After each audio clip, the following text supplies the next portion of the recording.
In 1798, our second president, John Adams, passed the Alien and Sedition Acts. This was a man who helped create our Constitution, but his Alien and Sedition Acts forbid dissent of the president or his government. The Adams administration arrested 25 newspaper editors of the opposing party. 2 years later, our 13 states voted Adams and his party out, and they never came back.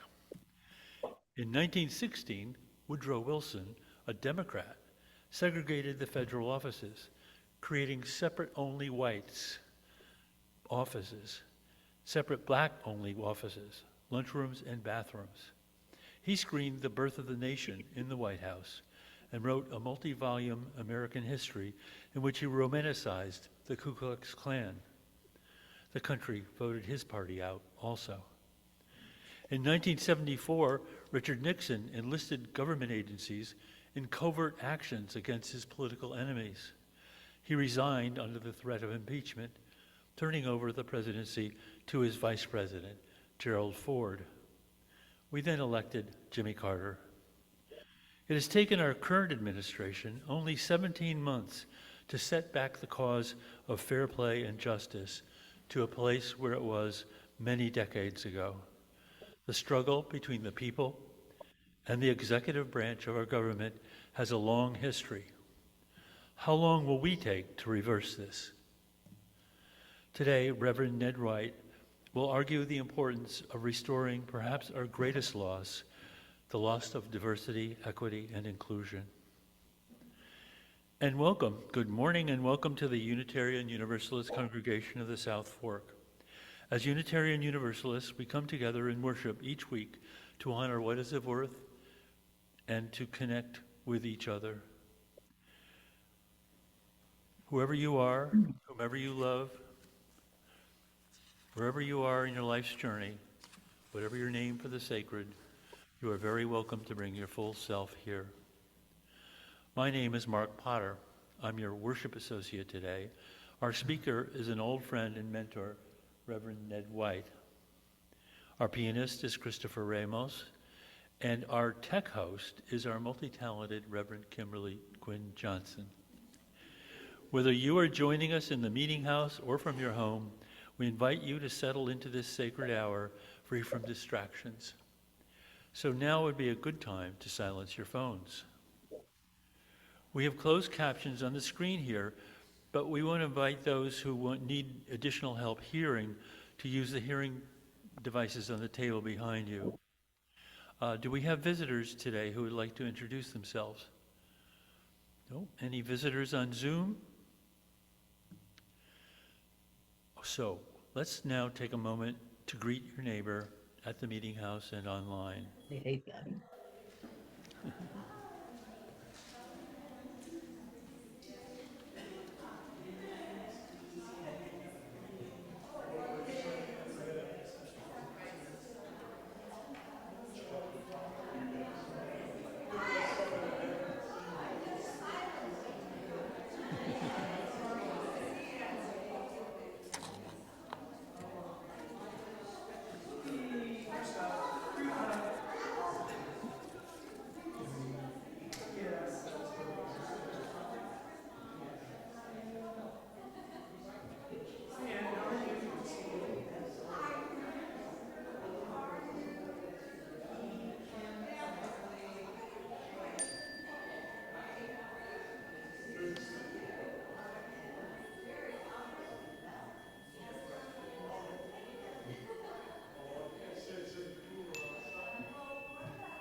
Okay, time to sit down.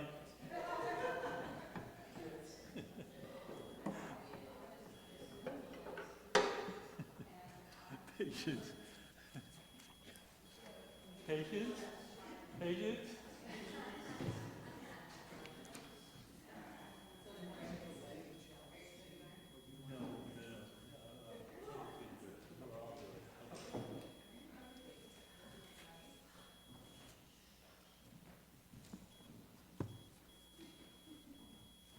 I just want to shout out to Kimberly Quinn Johnson, one of my most beloved colleagues, and you are lucky indeed to have her as part of your community here. Thank you for doing your sound work today.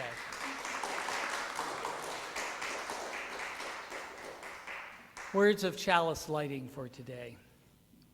We light our chalice, delighting in diversity, that extravagant variety that surrounds us and so enriches our lives, elevating equity, that longing for universal justice and equal opportunity for all people which we carry in our hearts, and illuminating inclusion, that practice of radical hospitality and welcome which stems from our awareness of our interdependence with all living beings. May the flame that we ignite here re-energize our community's shared commitment to inclusion, equity, and diversity, whether gathered here or moving through the wider world.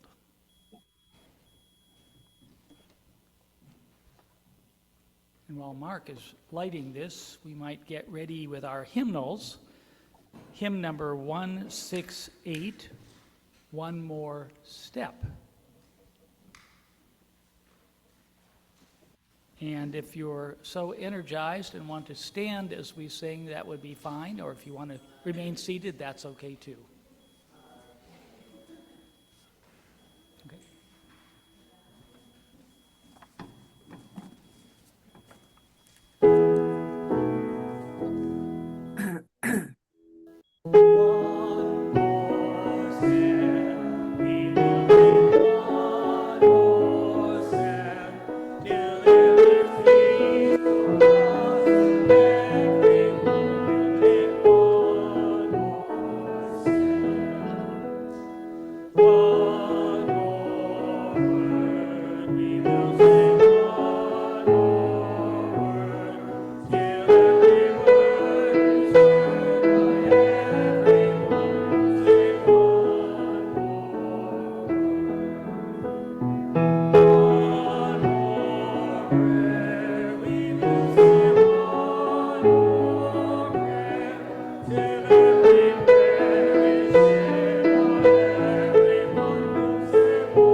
I have asked Sue Penny to read our first lesson, or our first, what are we calling it, first message today.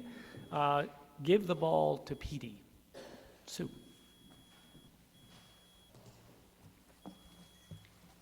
This is what you get when you host the minister. For every good deed, yeah. Okay. My friend Barry coaches a boys' basketball team, the Campbell Cougars. Last weekend, the Cougars played the Tri-City Tigers at the YMCA. When I asked Barry how the game went, he got this big grin on his face, but then he said, "We lost." "You lost?" I asked. "So why are you so happy about it?" This is what he told me. Tri-City probably has the best team in our league. The best defense, the best shooters, and the best rebounders. We knew the Tigers were going to be quite a challenge for us, but we were up for it. I could see that everyone on my team was improving with every game we played. Everyone, that is, except for Petey. Now, there's a rule in the Y League stating that each boy on the team must play at least one quarter in every game to give everyone a chance to play. But I hadn't given Petey a chance to play all season. I kept him on the bench. Word had gotten out, though, that this was against the rules and he ought to play. Our game against the Tri-City Tigers was well underway when I decided I'd better follow the rules and send Petey in, but not yet. The contest was hard fought. As the third quarter wound down, the Tigers were ahead, but my Cougars were running up and down the floor, shooting, rebounding, and blocking as best they could. Finally, I took a deep breath, and then I tapped Petey on the shoulder. He waited at the scorer's table for a break in the action, the horn signaling that he could go in as a sub. But when he got into the game, he could barely run. When he tried to run too fast, he fell down. Petey had a mental disability and serious problems with coordination. Soon it was obvious to everyone why I had kept him out. But the game continued. It was as though the Tigers had 5 players and my Cougars 4. Our team would thunder up and down the floor, and no sooner would Petey get to one end than the boys would rush past him to the other end. He'd turn around and try to catch up with them, all the time watching the game with a big smile on his face, clapping his hands with the crowd. And then it happened. Someone passed the ball to Petey, and at that moment, it was as if time had stopped. Petey just held the ball, and no one else moved. The referees didn't blow their whistles. The Tri-City Tigers, who always had their arms up to block a shot, put their arms down. And Petey, holding the ball as if he really didn't know he had it, started to move toward the basket. No one else took another step. The crowd was silent. Petey walked several steps toward the basket and then realized he was supposed to dribble the ball. He dribbled with 2 hands because he couldn't dribble with one like you're supposed to. Finally, he shot towards the basket. It didn't even hit the backboard. The moment Petey let go of the ball, the game continued just as it had before. The 2 teams fought for the rebound. The Tigers came up with the ball. The 2 teams thundered back down the length of the floor, and Tri-City got another basket. After that, when it was the Cougars' turn to take the ball, someone in the crowd yelled, "Give the ball to Petey." And so Petey got the ball again, and once more, everything stopped.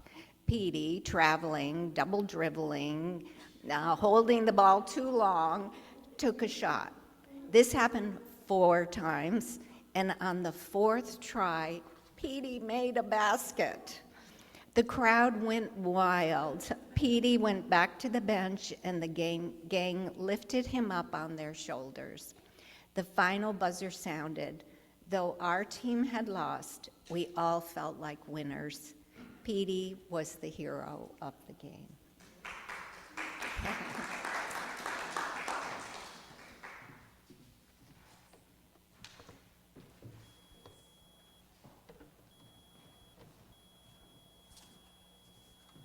So now is the time in our service when we share our personal joys and concerns. If you're here in the meeting house, please come to the microphone. If you are joining us online, please raise your hand or indicate in the chat, and our host will unmute you. And Please be seated.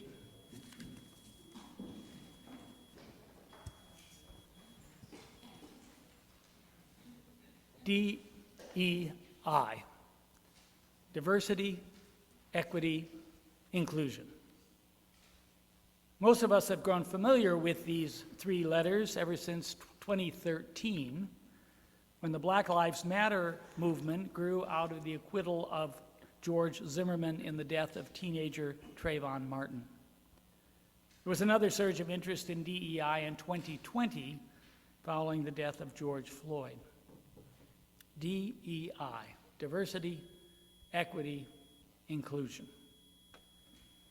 Earlier related concepts dating back as far as 1865 involved preferential hiring of Civil War veterans. Affirmative action took center stage in the 60s and 70s.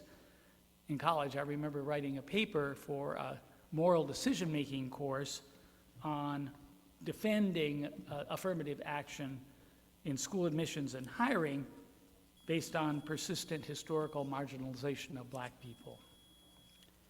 Before our last national election, Project 2025 had already targeted DEI for attack and ultimately elimination from public discourse in the U.S. So nobody should be surprised when our new president took office and immediately on the first day issued executive orders to eliminate any traces of DEI on government websites, government contracts, research grants, anywhere else the acronym showed up. DEI has played an important role in shaping our thoughts and actions in Unitarian Universalism over the past 15 years. In response to scholarship of such writers as Michelle Alexander, how many of you read The New Jim Crow? Have you read that book? It's an amazing book. I commend it to you. Many UUs have eagerly embraced the idea that institutional racism has inflicted and continues to inflict economic and social damage on Americans, especially black Americans, and the white institutions that have a responsibility to help right those wrongs. DEI became a popular shorthand for how we might focus our efforts.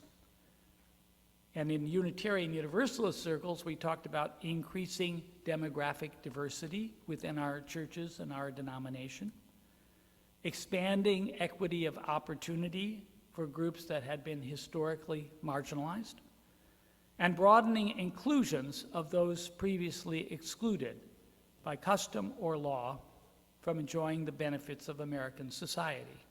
And I think we can clearly look at the wonderful story that Sue shared with us as an example of what inclusion looks like and what exclusion feels like. Diversity, equity, inclusion. Throughout my 30-plus years of professional ministry, these have been core values consistent with our Unitarian Universalist principles. We've always recognized that they were aspirational values.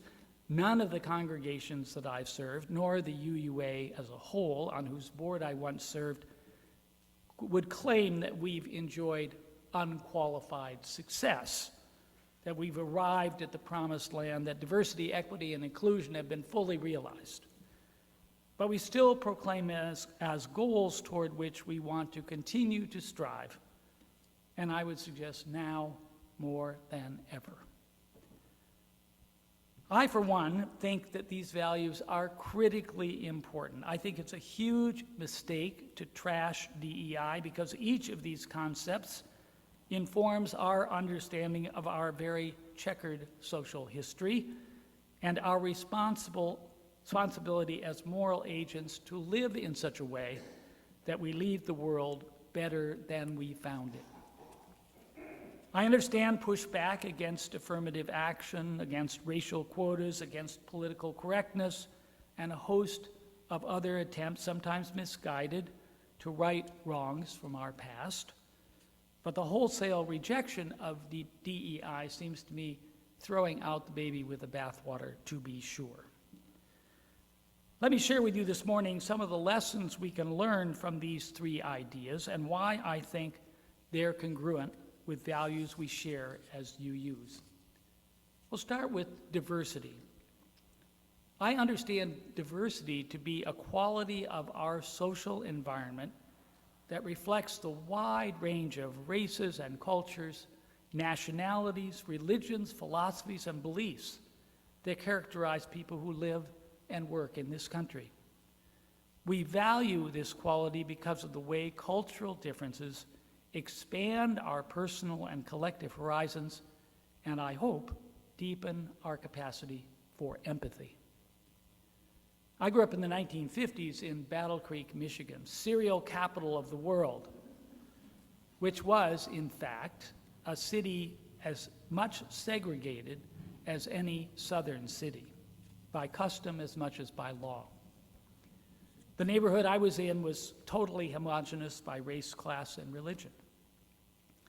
In college, I worked for the summer in the Presbytery of St. Louis, living and working with an intentionally mixed race group of college students. We're running youth programs in the inner city for highly diverse kids. It certainly opened my eyes to how different life looked through the eyes of my black coworkers. Diversity forces us to question our assumptions, to challenge our certainties, and at its best, to teach us humility, that our way isn't the only way to look at the world or to do things. I listened to traveler writer Rick Steves recently, who enthusiastically advocates culture shock, putting yourself in a different culture where circumstances force you to take stock of yourself, to come to terms with how diverse the world actually is. We've all grown up with stories trying to open us up to the gifts of diversity, to get past our fear, to be curious and accepting. And these stories go way back. Consider the story of the Good Samaritan from Sunday school, about a man from a despised minority who turns out to be the only one who stops to help another man beaten by robbers by the side of the road. Diversity turns our assumptions on their head and enlarges our heart. The church in America has long been in the business of promoting diversity. The social gospel movement of the 19th century encouraged native-born church people to open their hearts to immigrants from foreign countries. In this era of demonizing immigrants, we need this way of thinking more than ever. Or consider the gay rights movement from which I have benefited personally. I was always grateful to have entered my 20s just as the Stonewall Uprising occurred in New York City. Being gay had always been considered being other, a person to be avoided, to be condemned. Gay pride sought to change that. I am pleased that among religious institutions, UU congregations were among the leaders of this change with our Welcoming Congregation program. And the rainbow flag continues to symbolize the beauty and the richness of diversity for all of us. Ours is a diverse country in a diverse world. As UUs, we want to affirm that diversity and learn what it has to teach us about the complexity and beauty of creation and the amazing variety of human perspectives. Diversity, as it turns out, is a path to wisdom. Let's consider next equity. It's a quality of our social environment that prioritizes equality of opportunity amongst all our citizens and guarantees fair and equal treatment of all residents under the law.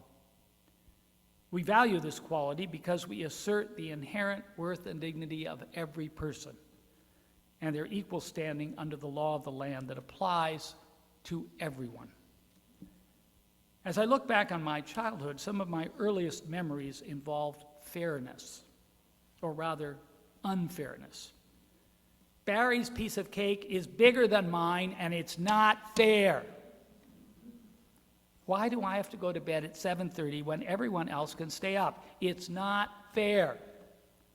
Why can't I drive my date to the dance tonight? It is not fair. I suspect most of us have strong built-in fairness meters ourselves. Equity is what fairness looks like writ large across society. Remember reading Michelle Alexander's The New Jim Crow and learning that black soldiers who served in World War I could not qualify for the GI Bill for school, and that black citizens were excluded from FHA housing loans, and that by policy, new post-war housing developments like Levittown here on Long Island would not sell homes to black families, and the list goes on and on. It's not fair. And the results of these exclusions, black family wealth in America is 1/10 as much as white family wealth. And so much of this unfairness has been built into our laws and policies and regulations and customs. So what is equity? I think of it like this. Imagine three people of very different heights trying to look over a fence. Equality is giving them each the same size box to stand on. Equity is giving each person the number of boxes they need based on their height so each one can see over the fence. In a country like ours, where the wealth gap between the very rich and everybody else has been growing wider for decades, we've got a lot of work to do to distribute boxes equitably so everyone can see over the fence. And unfortunately, the One Big Beautiful Bill takes us completely in the opposite direction, that of inequity and unfairness. As UUs, we affirm our interconnection with one another. We teach empathy toward all our fellow citizens, regardless of immigration status or race or gender or physical ability. We promote justice, equity, and compassion in human relations.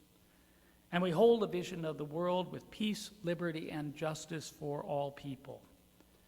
Our commitment to equity is foundational to who we are as UUs. That's why so many of our clergy went to Selma, Alabama, when Martin Luther King called for support for black voting rights in 1965. That's why UU women embraced feminine imagery for the divine early on to criticize patriarchy. That's why UUs were among the earliest faith traditions to urge decriminalization of homosexuality and normalization of same-sex marriage. And it's why UUs today are working in partnership with organizations like Pink Haven Coalition to advocate for freedom for trans individuals, children and adults, to pursue congruence between their bodies and their sense of gender identity. Equity has long been an aspirational value in Unitarian Universalism. In the 1960s, and subsequent from my perspective, we thought it was an aspirational American value as well. Today, that idea is being assaulted and attacked in many ways. And immigrants, trans children and adults, black voters, poor people, millions of Americans are being shoved to the margins, ignored, discriminated against, physically attacked, called vicious names, denigrated in a name of letting wealthy, powerful leaders amass more wealth and power. Our country is one that has kept the promise and possibility of social equity alive for 250 years, even as we've lived with disgraceful inequity.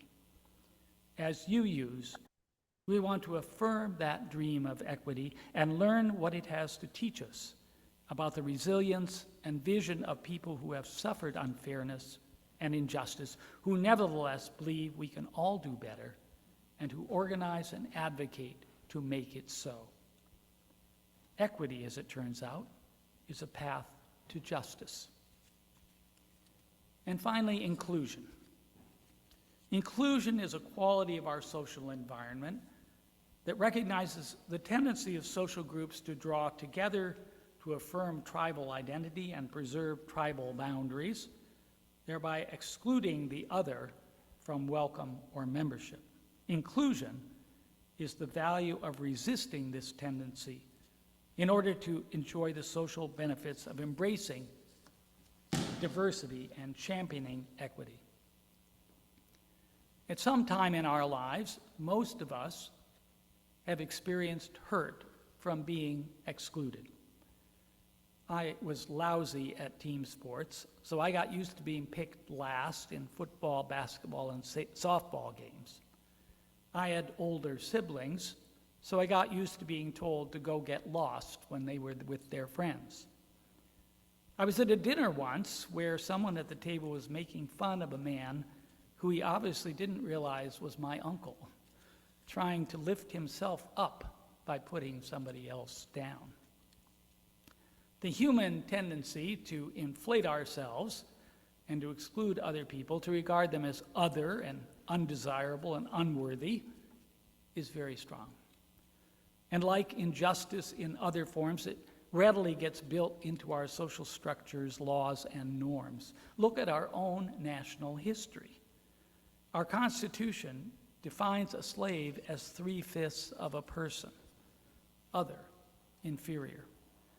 It also denies slaves and women the right to vote, based on arbitrary prejudice. Buildings were designed to be completely inaccessible to persons with physical disabilities, and most people thought nothing of it. Redlining excluded persons of color from renting or buying homes in some neighborhoods. Jim Crow laws in the South tried to keep black and white people as separate as possible. The desire for inclusion is why movements for social change developed the women's suffrage movement, the gay liberation movement, the disability rights movement. People who have been shut out of opportunity organize to find a way in. UUs have long been champions of wider inclusion, which flows naturally from our commitments to diversity and equity. I believe the boldest vision of America is as a pluralistic democracy, a big tent of all sorts and conditions of women, men, and even people who resist labeling themselves as others or others with binary gender labels. Under this tent, everyone deserves equal opportunity to learn, to grow, to thrive, to succeed without needless barriers and handicaps. Ours is a diverse, wide-open country in a world where inclusion could and should be the norm.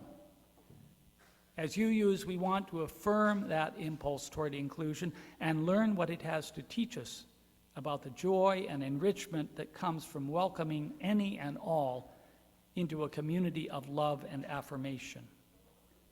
Give the ball to Petey. Inclusion is a path to joy. So that's why I'm a DEI-hard supporter of diversity, equity, and inclusion. We have so much to lose if we stop proclaiming these values. Name-calling, hatred, conflict will become the universal law of the land.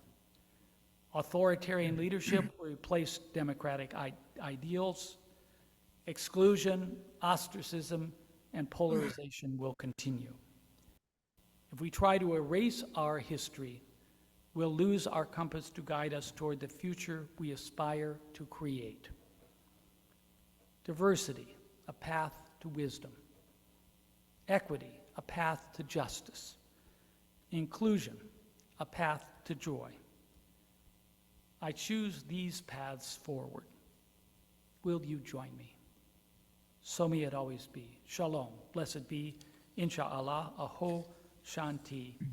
Amen. For our meditation, I've chosen the words of Marjorie Bowens Wheatley, African-American minister who has unfortunately left us much too early. Her litany of restoration. If, recognizing the interdependence of all life, we strive to build community, the strength we gather will be our salvation. If you are black and I am white, it will not matter. If you are female and I am male, it will not matter. If you are older and I am younger, it will not matter. If you are progressive and I am conservative, it will not matter. If you are straight and I am gay, it will not matter. If you are Christian and I am Jewish, it will not matter. If we join spirits as sisters and brothers, the pain of our aloneness will be lessened, and that does matter. In this spirit, we build community and move toward restoration.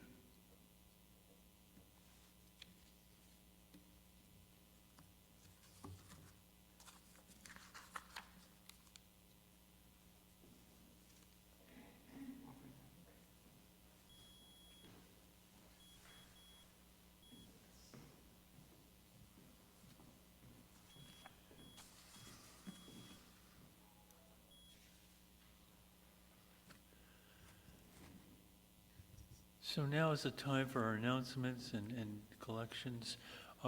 After service at about 12, we're all invited to a meeting about how to get the most out of GA.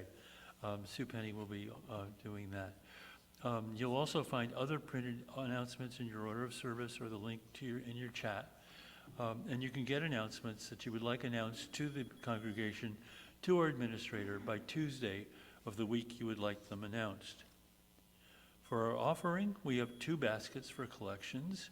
Martha will pass a pink basket to receive your gifts for the work that sustains this congregation and meeting house. In the back of the room is a green basket for the Helping Hand Fund. This supports the congregation's work beyond these walls. A third of the Helping Hand Fund also assists people, individuals in need, through the minister's discretionary fund.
And for our final hymn, let's join in singing hymn number 305, De Colores.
music for meditation piece, which is Gymnopédie, which I hate to miss because. I didn't sense to play that. Oh, you're not ready to play? I don't know who put that thing. How did it even get there? Next time. Next time You come. Put that on his practice list. Can say next time. Gymnopédie. Wonderful piece of music. Good. Incidentally, I would like to ask a special round of applause for our pianist today, who is.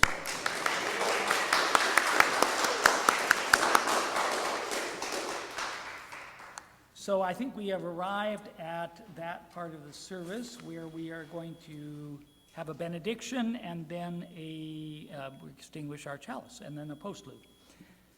The benediction is outwitted by Edwin Markham. Some of you will know this.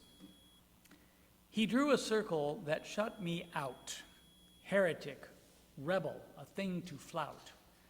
But love and I had the wit to win. We drew a circle that took him in. Great reading. Let's join together in our chalice extinguishing words. We extinguish the flame, but not the light which is them, so the warmth that you gave me, or the fire within.